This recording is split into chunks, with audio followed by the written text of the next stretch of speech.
Joining me now is Aaron Maté. He writes for The Nation. He has previously been a host and producer for The Real News and Democracy Now! Aaron, welcome. How you doing, brother? Thanks for having me. No problem. Those are some great organizations. You're progressive, I'm progressive, but we do have a disagreement. So we're gonna have a discussion here about Russia and Trump. And I don't know if a debate's gonna break out, but at least let's discuss. So we have a limited amount of time. I'm gonna try to get through a lot of this as quickly as we can. And so I wanna say up front, first of all, I'm not in the mainstream media and I don't think like they do. So I'm not in the camp that Hillary Clinton would have won if it wasn't for those dastardly Russians interfering. I know that. Okay, that's nonsense. And I don't trust the US government just because they say something. Yeah. But there are facts and there are things that are more provable and not less provable and more credible and less credible within the US government. Okay, so let's go through the issues one by one. So social media manipulation. So there's the Internet Research Agency in 2014, this is when it begins, and they do propaganda in America. First, let me just admit right off the bat, I don't think that this necessarily swung the election, nor is it necessarily collusion, because it doesn't show that Trump helped them. And it started in 2014, so how would they even know that Trump was gonna run for president? But it does seem like they did target America for influencing our elections, to me, based on the evidence that's available. Do you agree or disagree with that? I think they, the way I see them is based on what the reporting about them said before all this election stuff happened, which is that they're basically a social media marketing firm. They're a clickbait factory that does social media posts to attract followers. They then leverage that to sell their pages to vendors, which they did. I think you can look at all their posts and based on what the research has said that they had a preference for Trump. They wanted to promote Trump and denigrate Hillary Clinton. I have no reason to dispute that trend, but if you look at the majority of their posts, they're not about the election. They're really juvenile. I mean, like you might have seen some of the examples that were in that Senate study recently that came out. Like there's an ad about Jesus helping people with masturbation issues and stuff like that. Yeah. So this is not the makings of a sophisticated social media influence campaign to like sow discord and elect Trump. And so I think that aspect is at minimum very overblown. So, Aaron, I largely agree with you there. So, but I do want to ask you about something where I'm not sure we have agreement. So look, but let me go further in agreeing with you. In that, like at some point there was a hyperbolic thing on mainstream media about, oh my God, they had 4 million Twitter impressions during the election. It was Pearl Harbor, people were comparing it to 4 million Twitter impressions is like 2 tweets. Yeah. Whatever. Yeah. Okay, it's not that interesting. Yeah. But it does appear to me that almost all of the Russian propaganda favors Trump. So that then becomes curious, because so for example, the US meddles in everybody's election. So we don't have clean hands, that's obvious, right? Sure. And normally our government picks a side. Yes. Right? The side that will give us the oil. Yeah. Or give our companies the oil, right? And it appears here the Russians picked a side. So that's what it appears to me based on all the available evidence. Do you agree or disagree with that? Well, okay, so if we're talking about still about the social media stuff, I mean, I saw all kinds of different divisive posts. And if you look at the detailed studies, they even say, the aim was not necessarily to elect Trump, it was to sow discord. Because again, such a small percentage of the Russian social media posts even mentioned the candidates, even mentioned Hillary or even mentioned Trump. It looks, I mean, again, what I'm saying is I think they picked up on certain demographics. They picked up on, like they targeted African Americans with some stuff, evangelicals, gun owners. And I think they put out stuff that they thought would attract attention and maybe get them followers, basically acting like a clickbait social media firm. Okay. So like, on this one, I mean, if you want to talk about the stolen emails, I think that's something that could have conceivably had a major impact on the election. Right, so let's go to that next. So, now, here's another case where let me first posit the things that we agree on. So, to me, people say this is evidence since the Russians stole the emails. This is the theory, right? And then gave it to WikiLeaks, and then it helped Donald Trump. That it proves collusion. And Roger Stone got advance notice from WikiLeaks. But wait, that doesn't logically make sense. If Trump colluded with the Russians, why did he need Roger Stone to find out what was happening from WikiLeaks? So I don't want people misunderstanding my position, okay? Yeah. So that doesn't make any sense. Now, on the other hand, when our intelligence says that it was the Russian hackers posing as or using the persona Guccifer, I don't know, 2.0, and they register the website dcleaks.com, etc. I have no reason to disbelieve that. Do you have a reason to disbelieve that? I don't have a reason to disbelieve it in the sense that I actually haven't gone deep into this issue. I don't doubt that it very well could have been the Russians, but my position is I'm also not going to take it just because they tell me it's true. So I don't doubt it, but I also don't automatically embrace it. I think it's quite possible the Russians did steal the emails, and if so, people should be held accountable for it. But I think that we haven't seen very much evidence. Pretty much the only evidence we've actually seen is Mueller indicting Russian military intelligence officers. And he lays out in that indictment a very detailed case. And so that is something, because basically for that not to be true, Mueller would either have to be making it up or be relying on faulty evidence. But because we haven't seen that evidence itself yet, I'm just not gonna automatically believe it. But I'm certainly not, I don't spend time trying to disprove it because I think it's very plausible. Okay, so that goes to an important question that goes to the core that I wanted to ask you about. So I don't automatically believe everything that Mueller is going to put in his report. On the other hand, I think that it is far more plausible than the counter theory that Trump puts out there, that it's a witch hunt and that the FBI all got together to target him.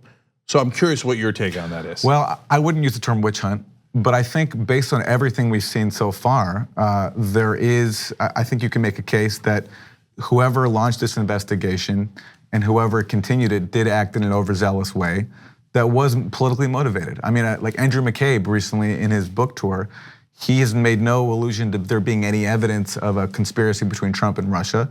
Literally, he confirmed, and the New York Times has reported this, in terms of the decision behind opening up a counterintelligence investigation of Trump, which is pretty extraordinary. That the predicate, that the inciting incident for the FBI was the fact that Trump was saying nice things about Putin. He wasn't criticizing Russia, which says to me that there was a sort of a Cold War paranoia left over in the Bureau.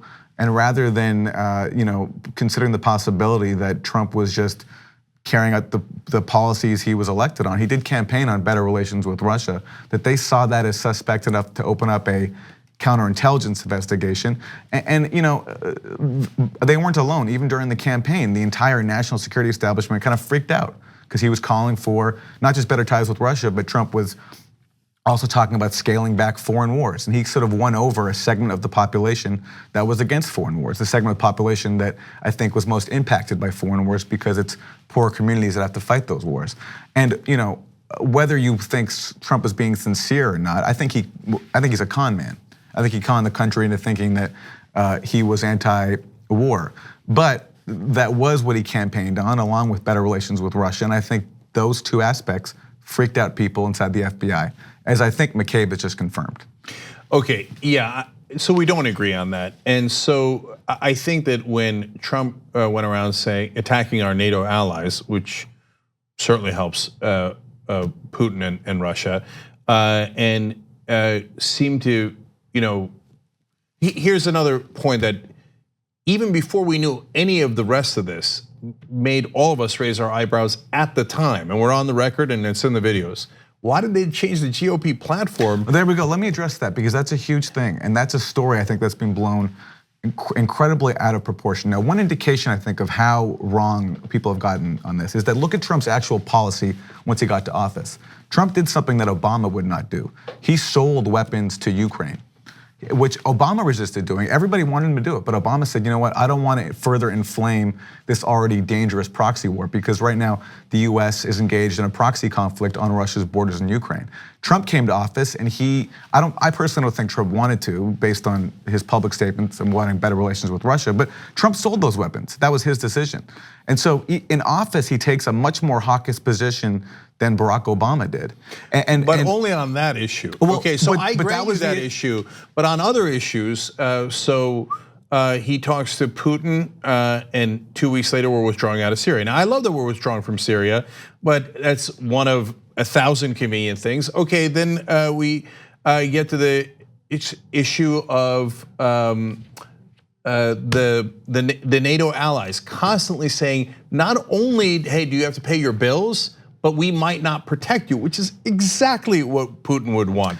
And then it appeared that they changed the platform. I know you were getting to that, so let me let you get to that and give you more. Okay. Because then the private meetings with Putin are preposterous. So all right, but I'll let you get to all that. So there we definitely disagree on a whole host of items. The platform. What happened was they didn't change the platform.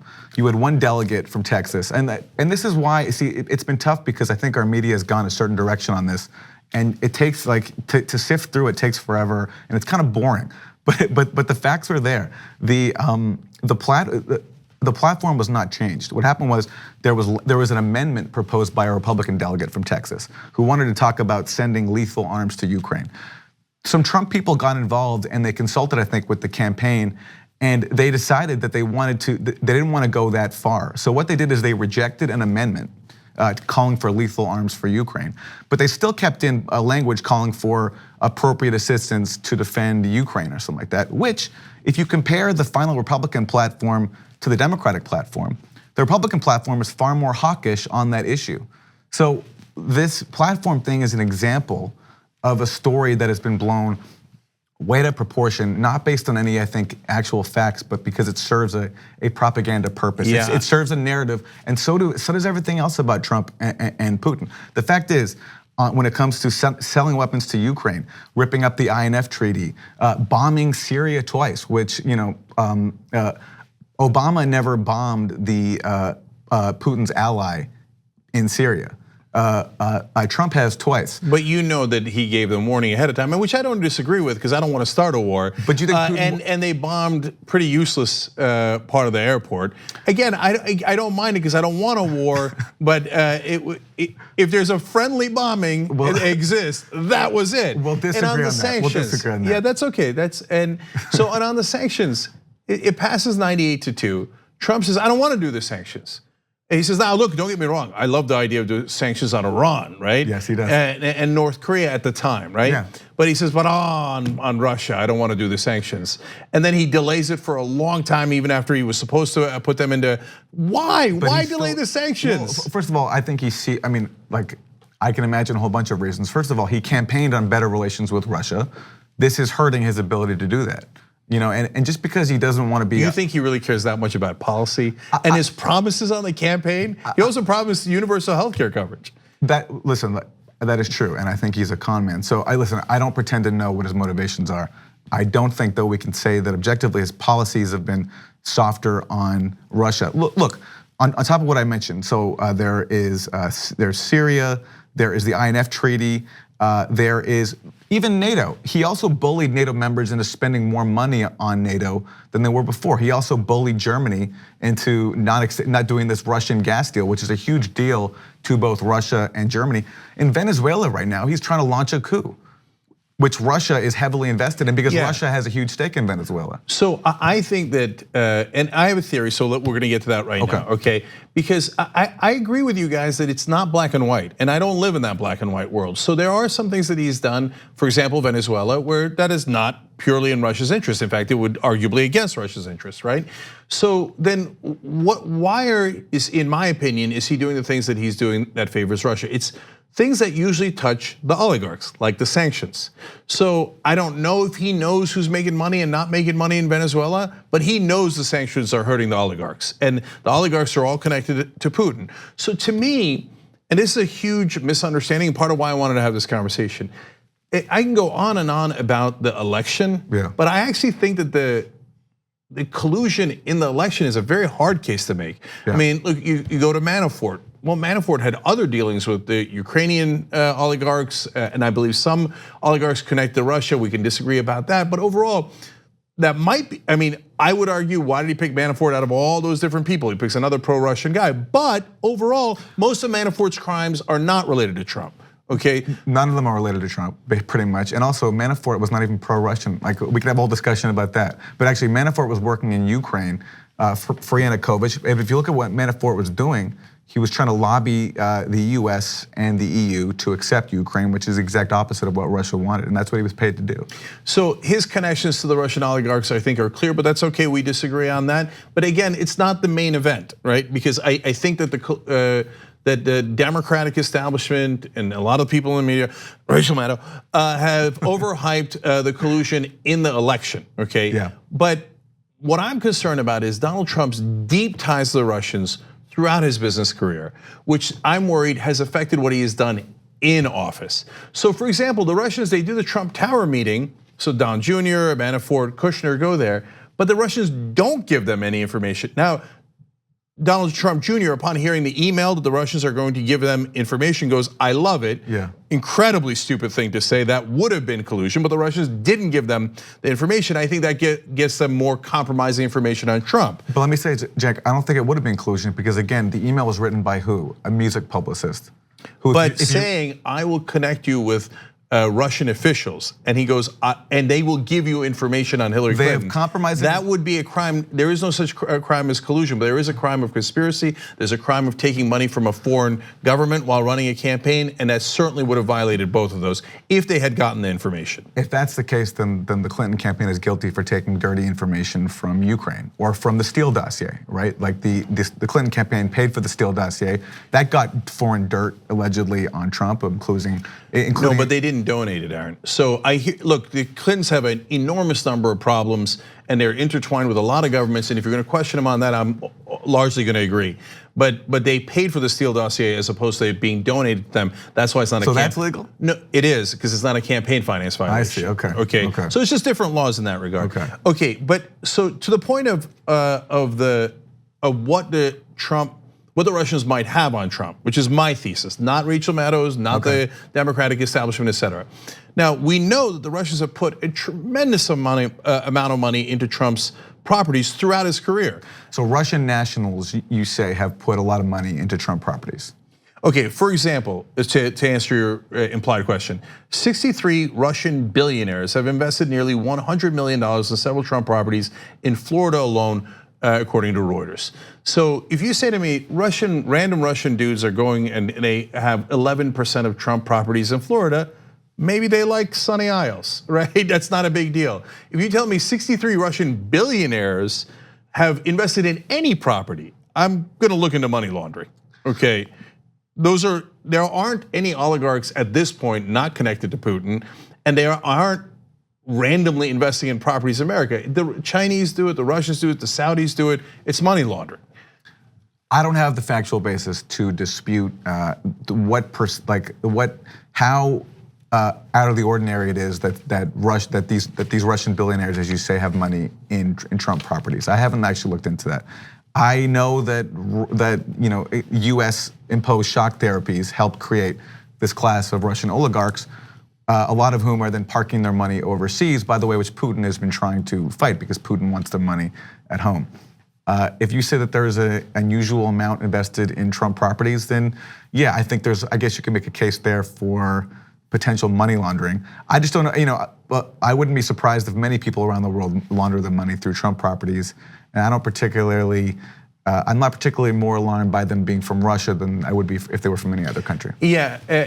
Well, it depends on if they're getting something in return. For example, there's a pretty good theory that Wilbur Ross helped that money laundering in the Bank of Cyprus. And did he get anything in return? Yeah, he got to be Commerce Secretary in return. So, you think that's why, like Wilbur Ross is the Commerce Secretary because he helped Trump? He helped Trump launder money. Yes, okay. I 100% believe that. Okay, I mean, out of all the people to pick randomly, it's like, oh, look at that guy that has all my money that he keeps safe where it came from and where it went in the Bank of Cyprus. I don't know that theory. All I know is that Trump appointed a lot of scumbag billionaires to his cabinet. Okay, that's also fair. Yeah. So now let me go to some of the Trump kids. Here is Donald Trump Jr. saying, in terms of high-end product influx into the US, Russians make up a pretty disproportionate cross-section of a lot of our assets. We see a lot of money pouring in from Russia. Hold on, let me give you Eric. Okay. Eric says, well, we don't really rely on American banks. We have all the funding we need out of Russia. He says, we've got some guys that really, really love golf and they're really invested in our programs. We just go there all the time.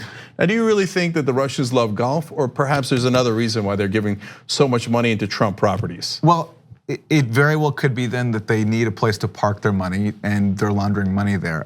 How that leads to anything illicit, like in terms of a political conspiracy or leverage over Trump, or Putin, Putin having leverage over Trump, I think is a stretch. I mean, I think it's quite plausible that the Trump organization is corrupt. I mean, I think it's pretty much established. And so yeah, if they're being used as a home for money laundering and disproportionately Russian money laundering, I mean, I don't like. I think that's quite plausible. But then, how then you get to that leading to any kind of political decision, or Trump doing something for Putin? Especially, by the way, Putin is trying to get a lot of this money back to his own country. He doesn't want Russian money parked overseas. And by the way, also on these properties, what the Trump boys didn't say is that so many of these Trump properties are just basically brands. He sells his name. He doesn't actually own the property. So I don't know even how big of a cut the Trump organization itself is getting from properties like this. So in the Trump Tower Moscow deal, which we don't have time to get into, he might have gotten a licensing fee, which is just handing you money, right? But for the golf properties, they largely own them. Okay. So that's a different situation. But look, we gotta, before we run out of time, get to the meetings, because so you're saying, okay, it's plausible that they might have done money laundering through Trump. Well, then I would say that it's very plausible that they have then compromising information about Donald Trump, that if they turned over to authorities would get Trump in a lot of trouble, and if he was anybody but the president, clearly arrested, okay? So, and there ain't no oligarchs in Russia. They go, Putin, I'm not gonna cooperate with you, okay? There used to be, they're all in prison. Okay, so then, and so then Trump goes and meets with Putin 9 times. In the beginning, it's a little abnormal because he's inviting the Russians and bragging about how he fired Comey down the Russian investigation. But by the end, it becomes preposterous. So no other American officials allowed, and then he bans his own translator. Okay, now how is that not a giant red flag? I am talking about something secret that I don't want any other American to know. To me, it's quite plausible. First of all, Reagan and Gorbachev did pretty much the exact same thing. They had meetings, and those meetings were fruitful. They helped lead to a huge reduction in nuclear weapons. And the fact is that there is a class of politicians in both countries, I'd say especially in the US, that want to undermine warmer US-Russia ties. Not because they care about spreading freedom or they're concerned about Putin's human rights record, but because tensions with Russia are profitable. And I do think that they're profitable for the weapons industry, basically, and for media organizations like MSNBC that are constantly going on about this. But Trump might have had a reason to be fed up with leaks and didn't want to risk any more leaks as he's trying to do diplomacy. I don't think just because he doesn't want other people there. And by the way, Tillerson was there for one of their main meetings. One of the original meetings, but Tillerson was also the CEO of ExxonMobil that had a $500 billion deal with the Russians that was blocked by the sanctions. That is true. Okay, and so what do I find more plausible? That Trump cares so deeply about his policy goals with Russia that he doesn't want them undermined by an American translator? Or that he really doesn't want anyone to find out what Putin's telling him about all the money laundering that he's done all this time, and could he be getting directions back? And now you say, well, wow, getting directions back, that sounds amazing. Not with Trump. Trump's whole business model is corruption. So you're saying in these meetings, Trump via a translator, so obviously via Putin's translator. Yeah. Because I believe this happened, didn't this just happen once that basically he was with Melania and they walked up and there was and the Russian translator translated for Trump? So no, it happened 3 different times. One time he did have the translator, he wouldn't allow any other officials, but he did have the American translator. And afterwards he took his notes and said, you're not allowed to have those notes. Reportedly, Aaron, okay, that's okay. So, and then another time, there's no translator at all. And I believe a 3rd time he's with Melania, and he still does not allow a translator. Okay, so what I can say is, again, there's a precedent for this. This is how diplomacy is done. And again, by the way, Trump does not do diplomacy like that. Forget Gorbachev and Reagan. He doesn't do it with any other country.